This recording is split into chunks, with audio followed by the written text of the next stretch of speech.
మన ఇంట్లో అయితే ఇలాంటి కాటన్ రోలర్స్ అనేవి ఏదో ఒక రూపంలో ఖచ్చితంగా ఉండే ఉంటాయండి. వీటినైతే మనం పడేస్తూ ఉంటాము. అస్సలు పడేయకండి.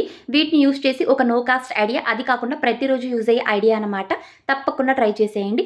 ఇక్కడైతే నేను ఒక రోలర్ తీసుకున్నానండి, కాటన్ రోలర్ అనేది. దీనైతే డిఫరెంట్ సైజెస్లో కట్ చేసుకున్నాను అనమాట. ఈ విధంగా కట్ చేసుకున్న తర్వాత నేను ఇక్కడైతే గ్రీన్ పెయింట్ అయితే అప్లై చేసుకుంటున్నానండి. ఈ ఆర్గనైజర్కి గ్రీన్ అయితే చాలా బాగుంటుంది.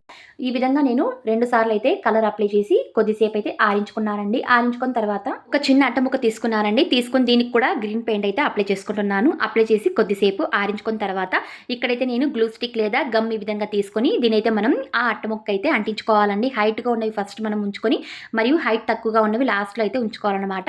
ఈ విధంగా అంతా మనం తయారు చేసుకొని సెట్ చేసుకోవాలండి. బాగా ఆరిన తర్వాత ఈ విధంగా వైట్ పెయింట్ అయితే జస్ట్ ఇలా హోమ్ అని రాసుకున్నానండి. అంతే అండి. ఇందులో మనం చాలా ఈజీగా ఈ విధంగా స్టేషనరీ ఐటమ్స్ అనేవి ఆర్గనైజ్ చేసుకోవచ్చు. ఆర్డర్లో రబ్బర్స్ కానీ ఇలాంటి పెన్సిల్స్ అనేవి చాలా ఈజీగా ఆర్గనైజ్ చేసుకోవచ్చు అనమాట. చాలా తొందరగా దొరుకుతుందండి. ఐడియా అనేది చాలా బాగుంది. ఎలా ఉందో ప్లీజ్ కమెంట్ చేసేయండి. మరిన్ని ఇలాంటి వీడియోస్ కోసం ప్లీజ్ ఛానల్ని లైక్ అండ్ సబ్స్క్రైబ్ షేర్ చేసేయండి.